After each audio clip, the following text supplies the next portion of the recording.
Good morning all of you and welcome to math by Vicky Yadav sir channel. देखिए ध्यान से, आज पढ़ेंगे हम आधुनिक भारत। ठीक है, अगर वीडियो अच्छी लगती है तो वीडियो को लाइक कीजिए और चैनल को सब्सक्राइब कीजिए और बेल आइकन प्रेस कीजिए। आधुनिक यानी हिस्ट्री से दिल्ली पुलिस के अंदर मोस्ट क्वेश्चन आते हैं। कैसे आते हैं देखिए, मैं कहानी के तौर के ऊपर लेके चलूंगा आपको। पूरी कहानी 30 मिनट की वीडियो या 25 मिनट की वीडियो जो भी होगी कहानी के तौर के ऊपर बताऊंगा, उसमें से क्वेश्चन निकलेंगे। ध्यान से सुनना, क्वेश्चन भी बताऊंगा मैं कैसे निकलेंगे। ठीक है, देखिएगा। तब आधुनिक भारत आया था, आधुनिक भारत था तब आपको पता होना चाहिए कब आया था। ये 18वीं सदी या 16वीं सदी के लगभग बीच में। ठीक है, तो उस टाइम की बात है। उस टाइम यूरोपियन कंपनी थी, यूरोपियन कंपनी का भारत आगमन, यानी कि यूरोपियन कंपनी भारत आ रही थी। ठीक है, उस टाइम का दौर है। तो उस टाइम से पहले की बात बताता हूं मैं। उस टाइम से पहले सभी लोगों को एक नेगेटिव सोच छाई हुई थी, मतलब कोई काम नहीं करना या नेगेटिव सोच छाई हुई थी। ठीक है, कहने का मतलब ये है। उसके थोड़े दिन के बाद एक पुनर्जागरण हुआ। क्या हुआ? पुनर्जागरण। ठीक है, एक पुनर्जागरण हुआ। पुनर्जागरण का मतलब क्या होता है? दोबारा से क्या करना भाई? जागना। ठीक है, दोबारा से क्या है? जागना। दोबारा से जागना को क्या बोलते हैं? पुनर्जागरण। ठीक है, सभी के अंदर मतलब कि एक ऐसा दौर आया था स्टार्टिंग में कि कोई काम नहीं करे, नेगेटिव सोच छाई हुई थी, मैं भी नहीं करूंगा, सभी का ऐसे थे। ठीक है, लेकिन उसके तुरंत बाद यानी कि एक साल के तुरंत बाद पुनर्जागरण हुआ पूरे विश्व में। क्या हुआ? पुनर्जागरण। उसका मतलब है दोबारा से जागना। ठीक है, अगर आप वैसे करोगे, नाम दोगे तो नाम है रिनेसा। ठीक है ना, नाम क्या है भाई? रिनेसा। ठीक है, रिनेसा नाम से जाना जाता है किसको? पुनर्जागरण को।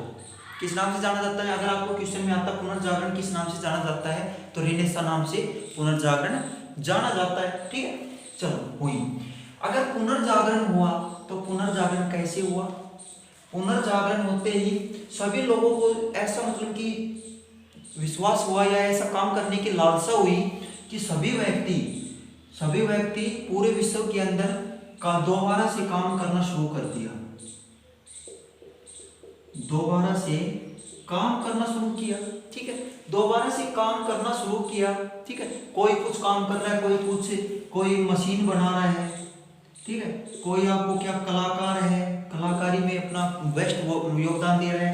कोई क्या है? चित्रकार है, चित्र बना रहे हैं। ठीक है, मतलब कि सभी अपने अपने जो भी बिजनेस था अपना वो दोबारा से स्टार्ट किया। उसको क्या बोलते हैं? पुनर्जागरण। यानी कि कोई भी व्यक्ति खाली नहीं बैठा था, कोई ना कोई काम जरूर कर रहा था। क्लियर हुआ? उसके बाद बात करते हैं हम, पुनर्जागरण हो चुका है। ठीक है, तो यूरोपियन कंपनी थी। जब यूरोपियन कंपनी थी ना, कैसे आई भारत, हमें तो ये देखना है, हमें टॉपिक तो ये है। तो आपको पता होना चाहिए कि जब ये मशीन बना रहे थे पुनर्जागरण के बाद, जब मशीन बनाई, किसने बनाई? यूरोपियन कंपनी ने एक मशीन बनाई। तो तरह तरह की मशीन तो बना ली उसने, यानी कि मशीनरी सामान तो उसके पास था, वो तो बना लिया। लेकिन मशीनों में जब कच्चा माल आता है ना, कच्चा माल उसके पास नहीं था। यानी कि कच्चा माल यूरोपियन के पास नहीं था। तो कच्चा माल लेने के लिए क्या करते हैं वो लोग? कच्चा माल लेने के लिए मतलब कि कहते हैं कि भाई पुनर्जागरण तो हो रहा है, काम तो करेंगे, तो क्या करेंगे? ये बाहर जाएंगे, विदेशों में जाएंगे और कच्चा माल की तलाश करेंगे। क्या करेंगे? कच्चे माल की तलाश करेंगे। तो कच्चे माल की तलाश करने के लिए तरह तरह के विदेशों में जाने लगे। विदेशों में कैसे जाने लगे, मैं आपको एक पूरा बताता हूं। हमारे 7 महाद्वीप है। कितने महाद्वीप है? 7 महाद्वीप है। ठीक है, 7 महाद्वीप है। 7 महाद्वीप को कैसे लिखा है देखो। ठीक है, एक तो ये हो गया, ये उससे ऊपर ये हो गया। ठीक है, उसके तुरंत नीचे देखिएगा 7 महाद्वीप है, 1 2 3 4 5 6 7, ठीक है, एग्जैक्ट ऐसे ही लगभग है, ठीक है। तो आपको क्या है देखिएगा, यूरोपियन यहाँ से है, यहाँ से कंपनी का आगमन हुआ था, ठीक है। कैसे हुआ था, हमारे देश हम कहाँ पे हैं, कौन से महाद्वीप में है, एशिया महाद्वीप में है, यानी कि हमारे पास कौन सा महाद्वीप है, ये है, और यूरोपियन कंपनी यहाँ पे थी, ठीक है, यानी कि यूरोप पूरा ये था, ठीक है। ये अफ्रीका है, ये नॉर्थ अमेरिका है, ये साउथ अमेरिका है, ये अंटार्कटिका है, यानी कि पूरा बर्फ से ढका हुआ है ये, ठीक है ना। सबसे ज्यादा बर्फीला कौन सा है, अंटार्कटिका महाद्वीप। अगर आपसे पूछे क्वेश्चन में सबसे ज्यादा बर्फीला कौन सा महाद्वीप है, तो अंटार्कटिका महाद्वीप सबसे ज्यादा बर्फीला है, ठीक है। उसके बाद भी ये आता है ऑस्ट्रेलिया, ठीक है, क्लियर हो जाता है। उसके बाद देखिए ये एस आकृति का क्या है, एस आकृति का है, ठीक है। ये एस आकृति का ये क्या है भैया, बीच में महासागर है, ठीक है। अब आपको ये देखना है, ये यूरोपियन कंपनी, हमारा तो मेन मकसद है यूरोपियन से चलना, कैसे चलकर भारत आई है, ठीक है, कैसे चलकर भारत आई। तो आपको पता होना चाहिए कि यहाँ पे यूरोपियन कंपनी है, सबसे पहले यहाँ पे मशीन तैयार कर ली, ठीक है, मशीन तैयार कर ली थी मैंने। उसके बाद क्या किया, यहाँ पे कच्चा माल नहीं था, तो कच्चा माल लेने के लिए विदेशों में जाने लगे, दूसरे महाद्वीपों में खोज करने लगे, ठीक है। तो दूसरे महाद्वीपों में खोज करने लगे, तो सबसे पहले एक व्यक्ति आया और ये नॉर्थ अमेरिका पहुंचा। उसे लगा कि मैं इंडिया में, भारत में चला गया हूँ, यानी कि भारत में पहुंच गया हूँ। पहले व्यक्ति को ऐसा लगा कि मैं भारत में पहुंच गया हूँ, यानी कि पहला व्यक्ति है जिसको ऐसा लगा कि मैं भारत के अंदर हूँ, ठीक है। तो आप लोगों को क्या करना है, देखिएगा, ये जो यहाँ इस तट के ऊपर आया, तो इस तट के ऊपर आया तो उसे लगा कि मैं भारत के अंदर पहुंच गया, तो उसको कैसे पता चला कि मैं भारत के अंदर पहुंचा। ऐसा इलाका था कि जैसे कि भारत का इलाका है, ठीक है, यानी कि देख तो नहीं रखा था भारत का इलाका कैसा है, एशिया महाद्वीप में कैसे है भारत, ठीक है, वैसे ही ऐसे लगा, मतलब कि यही हो सकता है, इसको ये लगा, तो इसको इसने नाम दे दिया रेड इंडियन,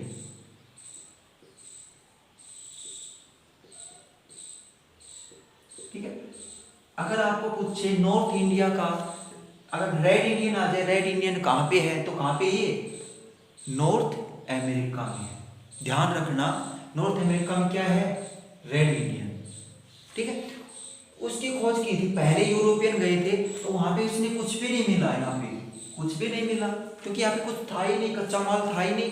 कच्चा माल तो सबसे ज्यादा कहाँ पे होता है, भारत के अंदर होता है, तो वहां पे तो था ही नहीं कुछ, ठीक है। तो वहां पे से ये यहाँ से यात्रा की और कुछ नहीं मिला, तो वापिस आके पहुंच गया यूरोप में, ठीक है। यूरोप में आने के बाद में उसने सोचा, यूरोपियन ने सोचा कि इसके पास तो कुछ भी नहीं आया, तो दूसरा व्यक्ति स्टार्ट हुआ चलना, यानी कि दूसरा व्यक्ति इस महासागर से चलता हुआ ऐसे आया और यहाँ पे इस पे अफ्रीका के तटीय क्षेत्र में यहाँ पे पहुंच गया, ठीक है, यहाँ पे जाके वो पहुंच गया, ठीक है, ठीक है। यहाँ से दूसरा व्यक्ति चलना स्टार्ट किया, ये दूसरा व्यक्ति है, ठीक है। यूरोपियन से उसने तो कुछ भी नहीं मिला पहले व्यक्ति को, तो वो वापिस आ गया, दूसरा व्यक्ति यहाँ से चलना स्टार्ट किया और ये अफ्रीका के तटीय इलाके में यहाँ पे जाके पहुंच गया वो, ठीक है।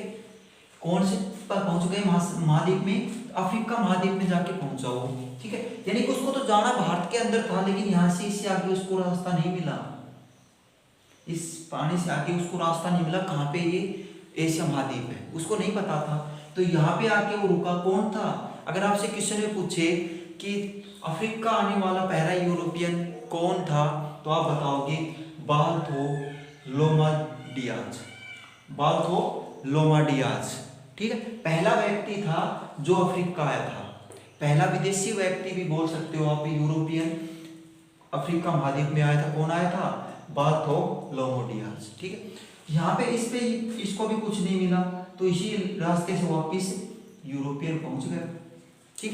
यूरोपियन पहुंचने के बाद काफी दिन गुजर गए, ठीक है। काफी दिन गुजरने के बाद एक व्यक्ति ने करीबन एक साल के बाद एक व्यक्ति, तीसरा व्यक्ति आता है, जो ये यूरोपियन अफ्रीका पे आया था ना, उसी रास्ते से आते हुए इसी रास्ते से आया और यहाँ तक तो पहुंच गया वो, ठीक है।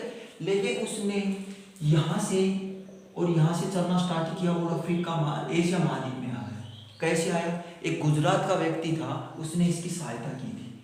किसने की थी? एक गुजरात, जो अभी गुजरात है ना, उसमें एक व्यक्ति था, उसने इस व्यक्ति की सहायता की थी। जो तीसरा व्यक्ति आया था उसकी सहायता की थी।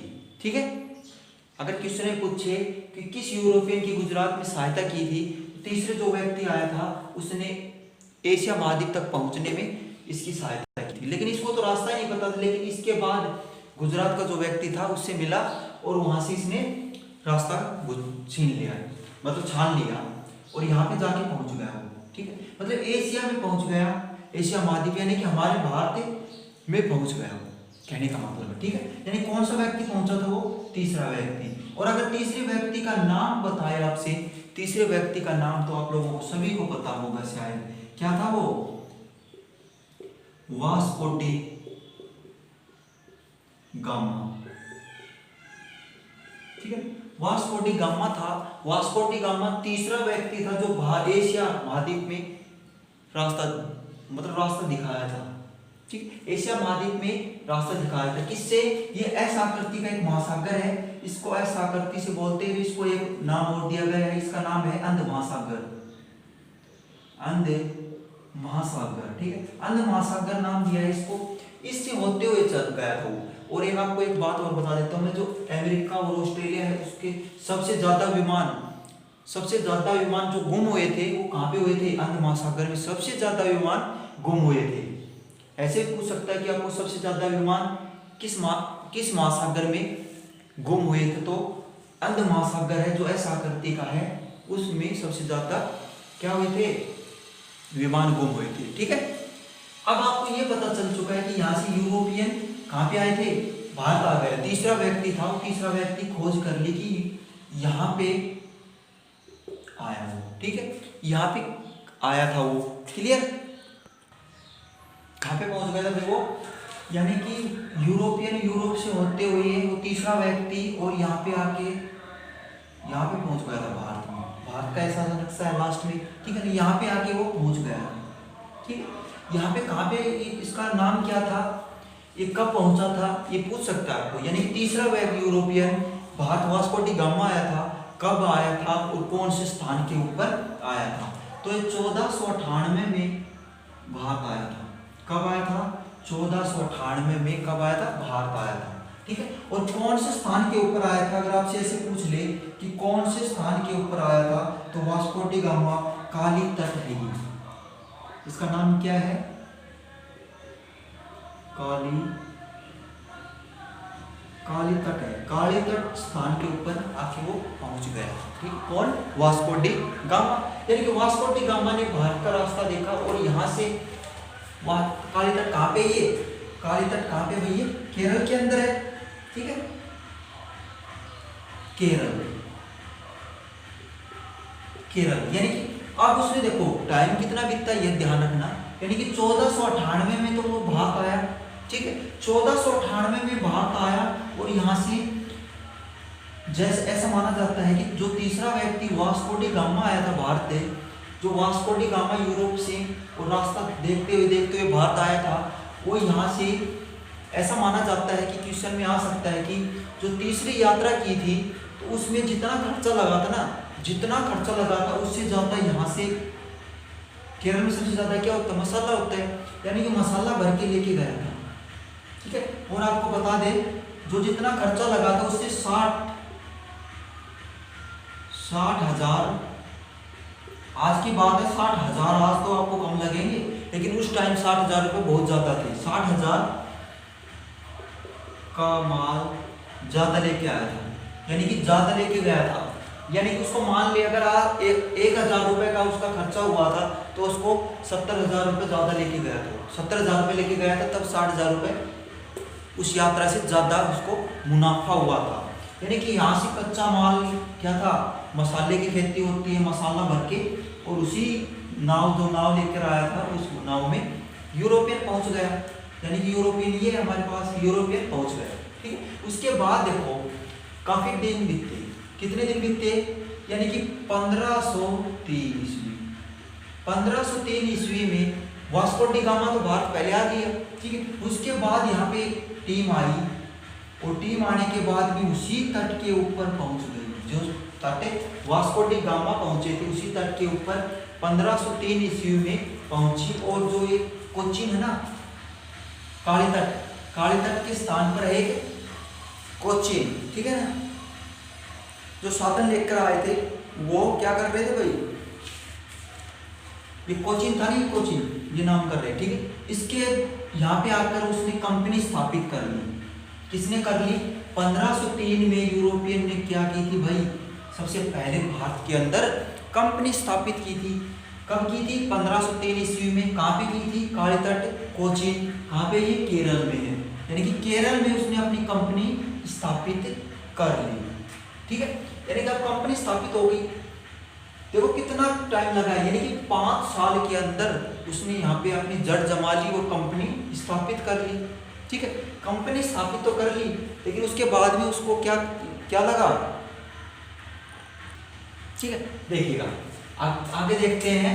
जो यहाँ पे कंपनी स्थापित की थी 1503 ईस्वी में, ठीक है। लेकिन कंपनी स्थापित, जो कंपनी का नाम पूछे आपसे, तो कंपनी का नाम था उस्ताद दी इंडिया। उस्ताद दी इंडिया कंपनी का नाम था, ठीक है ना। किसी कंपनी थी, पुर्तगालों की कंपनी थी, यूरोपियन, ठीक है ना। उसने अपनी कंपनी स्थापित की थी। सबसे पहले भारत में कौन सी कंपनी आई थी अगर ऐसे पूछे, तो भारत में विदेशी कंपनी सबसे पहले कौन सी आई थी? उस्ताद दी इंडिया। क्लियर? ये तक, यहाँ तक क्लियर हुआ। उसके बाद बात करते हैं हम, यहाँ पे आया और ये कहाँ पे थी? केरल में। लेकिन यहाँ पे केरल में तो इसने स्थापित कर ली, लेकिन उसके तुरंत बाद ही मालाबार तट है, मालाबार तट है ये, ठीक है ना। उसके थोड़े से आगे यहाँ पे एक आती है कोचीन, कोचीन, ठीक है। कोचीन में उसने क्या की? कंपनी तो केरल में स्थापित की, लेकिन पहली कोठी पूछे, यूरोपियन ने पहली कोठी कहाँ पे बनाई थी? तो कोचीन में पहली कोठी बनाई थी। यानी कि मुख्यालय तो एक तरह से उसका कोठी का नाम था, अब मुख्यालय नाम देते, यानी कि कोठी मुख्यालय कहाँ पे था? कोचीन में था, ठीक है। उस्ताद दी इंडिया का मुख्यालय जो केरल में कंपनी थी उसका कोठी कोचीन में, ठीक है। यहाँ तक क्लियर हुआ। कोचीन के अंदर मुख्यालय है, देखिएगा यह था अपना यूरोप, ठीक है। ये यूरोप था। यूरोप से क्या किया, यहाँ से ये पूरा क्या है? पानी पानी है, ठीक है। ये लाल सागर है और ये फ्रांस की खाड़ी है, ठीक है ना। ये फ्रांस की खाड़ी है और ये पूरी यहाँ पे क्या है? सभी पानी है। और यहाँ से यहाँ तक ही क्या है? ये थोड़ा सा तक ये इलाका है, फिर ये पानी है, ठीक है। यानी कि पूरा पानी है नीचे ये, और यहाँ पे क्या है? ये एक महाद्वीप ये है ऐसे, मतलब ये यहाँ पे क्या है? एशिया महाद्वीप है, ठीक है। यहाँ पे तो आपको याद होना चाहिए कि यहाँ से आया, यहाँ से यूरोप है, यहाँ से अगर उसने कोई मशीन या सामान कोई भी लेकर भारत आना है, अगर आना है तो वो क्या करेगा? यहाँ से आएगा। यहाँ से आने के बाद में ये जो समुद्र से नाव चलती है, ठीक है, यहाँ समुद्र से नाव तक सामान यहाँ पे लेके आया। ये क्या है? तटवर्ती इलाका है, ठीक है। अब क्या करेगा वो? यहाँ से तो यहाँ तक तो सामान लेकर आ गया वो, ठीक है। यहाँ से यहाँ तक लाने के बाद में क्या करेगा? उसके बाद कोई भी ट्रक होगा उस टाइम, कोई भी सुविधा हो उस टाइम, कोई भी साधन चल रहे हो, उससे कहाँ पर लेकर आएगा वो? ये लाल सागर, ठीक है, रेड सी बोलते हैं इसको, लाल सागर, ठीक है। वहां से यहाँ तक पहुंचेगा, यानी कि इस तट के ऊपर पहुंचेगा। यानी कि जो ये इलाका है, ये इलाका अपने जो भी सामान थे उसके उस टाइम के कोई साधन थे उससे लेकर आएगा वो सामान, ठीक है। यहाँ तक पहुंचा, यहाँ तक पहुंचने के बाद में पूरा फिर नाव से आएगा, ठीक है ना। यहाँ से आने के बाद में ऐसे नाव तक यहाँ पे भारत में प्रवेश करेगा, ठीक है ना। ये भारत है हमारा, ठीक है। यहाँ पे पहुंचेगा, देखो कितना वो टाइम कंज्यूम होता है। यहाँ से चलना स्टार्ट किया, यहाँ से यहाँ पर आया नाव से, यहाँ से और यहाँ तक क्या आया? जो भी साधन थे, यहाँ पे ट्रक थे या बैलगाड़ी थे, जो भी थे वहां तक आया। और यहाँ से फिर यहाँ तक आया, कैसे? नाव से आया। यानी कि काफी दिन ये चला, ये प्रोसेस चला, लेकिन काफी दिन तक चला था ये प्रोसेस, ठीक है। यानी कोई और कोई साधन नहीं था। उसके बाद धीरे धीरे हम दिल्ली तो पता नहीं क्यों और बढ़ रहा था, यानी कि लगभग ये 1500 के आसपास की बात है, ठीक है। यानी कि दिल्ली पूरा पता नहीं क्यों और चल रहा था। दिल्ली के राजाओं को मतलब हार गए थे और पतन की ओर जा रहा था। तो उसके उसी टाइम उसी टाइम दिल्ली के अंदर तो कोई कुछ भी नहीं था, ठीक है ना। तो यहाँ पे एक आया फ्रांसी और फ्रांसिस डी अल्मीडा, ये जो सागर है ना, ये पानी का एरिया, यहाँ तक इसने क्या किया, अपना कब्जा कर लिया। क्या कर लिया, यहाँ तक अपने इसने क्या किया, एक कब्जा कर लिया। किसने कब्जा किया, Francisco de Almeida. De Almeida ने क्या किया, ये कब्जा कर लिया इस स्थान के ऊपर। अगर इस स्थान के ऊपर डी अल्मीडा ने कब्जा कर लिया, और जो ये स्थान आता है ना, ये जो भारत के साथ में ये स्थान आता है ना, ये किसने कर लिया था, ये तुर्की ने कर लिया था, तुर्की ने कब्जा कर लिया था, ठीक है ना। यानी कि एक तो ये इलाका पूरा है, ये पूरा इलाका किसके पास है, सिक्को के पास है, यानी कि फ्रांसिस डी अल्मीडा के पास है ये तो। और ये जो स्थान है, ये स्थान किसके पास है, तुर्की के पास आया, ठीक है ना। अब क्या करना होगा, फ्रांस डी अल्मीडा थे, फ्रांस डी अल्मीडा ने क्या किया, यहाँ पे सामान लेकर आते था। इसकी क्या थी, अगर इसमें इस स्थान के ऊपर जाओगे तो क्या करोगे, फ्रांस डी अल्मीडा की परमिशन से ही जाओगे, मतलब उस देश में, मतलब ऐसा अपना एक धाक जमा ली इसमें कि इसमें किसी को भी, किसी राज्य या किसी देश को, देश के कोई भी व्यक्ति आता है तो सबसे पहले इससे परमिशन लेगा, फिर वो क्या करेगा, उस स्थान के ऊपर जाएगा। तो उसने देखा कि, लोगों ने देखा कि यार ये तो अपनी धाक जमा ली है इस लोगों ने, ठीक है। तो क्या किया उसने, ठीक है, क्या किया कि जो ये फ्रांस का डी अल्मीडा था, उसने काफी दिन, यानी कि माना जाता है कि 100 साल तक तो उसने क्या किया, अच्छे खासे राज किया। यहाँ इस इलाके में अच्छे खासा राज किया। ये पानी का इलाका था, तटवर्ती, लाल सागर, ये पूरा इलाका मतलब उसके पास था। तो उसने सोचा, यानी कितने दिन चला वो, 100 दिन के 100 साल के लगभग चला वो, ठीक है ना। उसके बाद उसने सोचा, अगर आपसे क्वेश्चन आता है ऐसा, शांत जल की नीति, तो शांत जल की नीति किसने अपनाई थी, फ्रांस डी अल्मीडा ने शांत जल की नीति अपनाई थी, ठीक है। क्वेश्चन में आता है कि फ्रांस शांत जल की नीति किसने अपनाई थी, तो फ्रांस ने अपनाई थी, किसने, फ्रांसिस्को डी अल्मीडा ने, ठीक है ना। ये नीति स्टार्ट की थी फ्रांस ने, ठीक है। पूरा मतलब ये शांत जल की नीति थी, ये पूरा किसके पास थी, फ्रांसिस डी अल्मीडा के पास। क्यों थी, क्योंकि ये जो पूरा था ना, ये शांत जल, ये जल के ऊपर कब्जा था। और दूसरा, जो भी कोई भी व्यक्ति दूसरे देश से आता है तो इसकी परमिशन के बिना अंदर नहीं आ सकता, मैंने पहले बताया है, ठीक है। तो इस नीति के कारण ही, यानी शांत जल की नीति थी, इसी के कारण यहाँ पे कोई नहीं आता था, ठीक है। यहाँ पे कोई नहीं आता था, अगर कोई आ भी जाता था तो क्या करता था, सबसे पहले इसके पास जाता, ठीक है। पास जाने के बाद में परमिशन लेता, परमिशन लेने के बाद में वहां पे जाता और वापिस आता, तो फिर उससे परमिशन लेता कि मैं यहाँ से अब अपने देश में जा रहा हूँ, ठीक है। तो यहाँ से मतलब ये काफी दिन राज चला था, 100 साल के लगभग अच्छे खासे राज किया था इसने।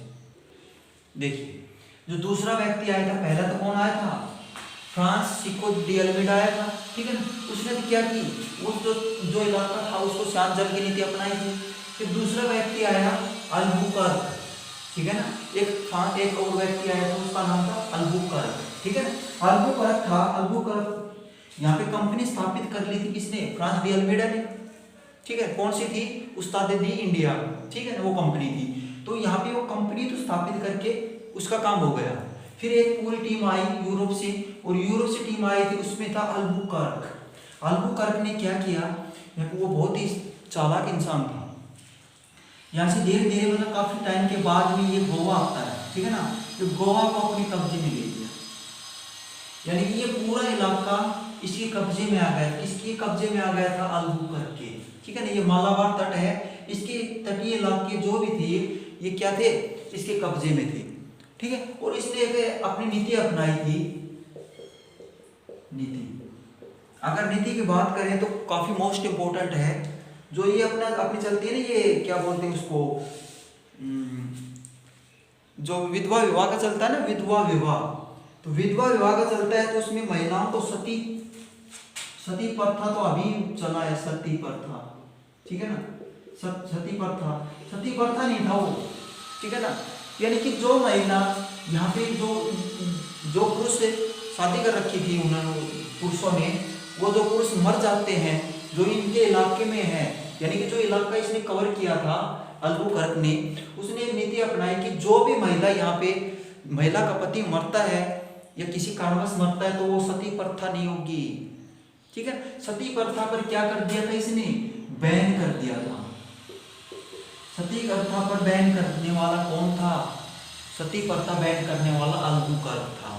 कौन था, अल्बुकर्क था सती प्रथा को बैन करने वाला, ठीक है। जो ये यहाँ की महिला थी, यहाँ की महिलाओं को क्या किया भाई, जो महिला थी शादी कर रखा था, और पुरुष थे, पुरुष जो मरने के बाद में जो महिला बचती है तो उसको क्या किया, उसको खाने का कुछ भी नहीं था, यानी खाने के लाले पड़ चुके थे उसके पास, ठीक है ना, महिलाओं के पास। तो क्या किया, वो महिलाओं को यहाँ से इनसे कोई शादी तो करेगा नहीं, यानी कि फ्रांस के यानी विदेशी से कोई भारत की लड़कियां तो कोई शादी तो करेगी नहीं। तो क्या किया इसने नीति अपनाई, शांति प्रथा, सती प्रथा थी, सती प्रथा को क्या कर दिया, बैन कर दिया। और जो महिलाएं थी, पुरुष मरने के बाद क्या करेंगी, वो खाने के लिए क्या करेंगी, कुछ काम करेंगी, और काम करेंगी तो कहाँ पे आएंगी, इसके इलाके में है, इसके इलाके से बाहर तो जाने नहीं देंगे वो। तो क्या करेगा वो, जो ये इलाका था उसमें सती प्रथा को बैन करने के बाद वो महिलाओं से क्या कर लेते हैं, शादी कर लेते हैं, ठीक है ना। महिलाओं से शादी करने के बाद भी पूरा यहाँ पे क्या करता है, अपने पैर पसार लेता है। भारत के ये मालाबार तट है, वहां पे ये अल्बुकर्क पूरा पैर पसार लेता है, और काफी दिन तक ये योजना चलती है। जो गोवा था, गोवा को भी अभी देखो भारत आजाद हुआ था, उसके काफी दिन बाद यानी 1962 के करीब क्या किया था, गोवा को आजाद करवाया था, ठीक है ना। यानी काफी दिन बाद, मतलब आजादी मिलने के बाद तक गोवा गुलाम था, ठीक है ना। किसके गुलाम था, ये अल्बुकर्क थे, जिसने पूरा कब्जा अपने कब्जे में ले रखा था। और यहाँ पे कोई भी महिला थी, यानी कि उसे शादी कर ली थी, शादी करने के बाद भी यहाँ पे मतलब अच्छी तरीके से रह सकता वो, ठीक है। यानी कि यहाँ तक क्लियर होगा। यानी कि दूसरा व्यक्ति आया था, उसने क्या किया, यहाँ पे काफी दिन राज किया, ठीक है ना। यानी कि गोवा को भी अपना ले लिया, कब्जे में ले लिया था, ठीक है। यानी कि आज काफी दिन, ठीक है, यानी कि टाइम हो गया, वही सर बोल रहे हैं कि काफी टाइम हो गया है सर, ठीक है। तो आगे अगला वीडियो आएगा, ठीक है ना, इसके तुरंत बाद अगला वीडियो आएगा कल, ठीक है। तो कहानी के तरीके से पढ़िए, हिस्ट्री को क्या रटने की जरूरत नहीं है, हिस्ट्री को हम कहानी के तरीके से पढ़ेंगे ना तो बहुत जल्दी याद होगा, ठीक है ना। तो जैसे भी पढ़ते हो कहानी के तरीके से जल्दी याद होता है, तो कहानी तरीके से पढ़िएगा, और उसमें से क्वेश्चन निकलता है। यानी कि अल्बुकर्क कुछ सती प्रथा पर बैन करने वाला कौन था, तो अल्बुकर्क था।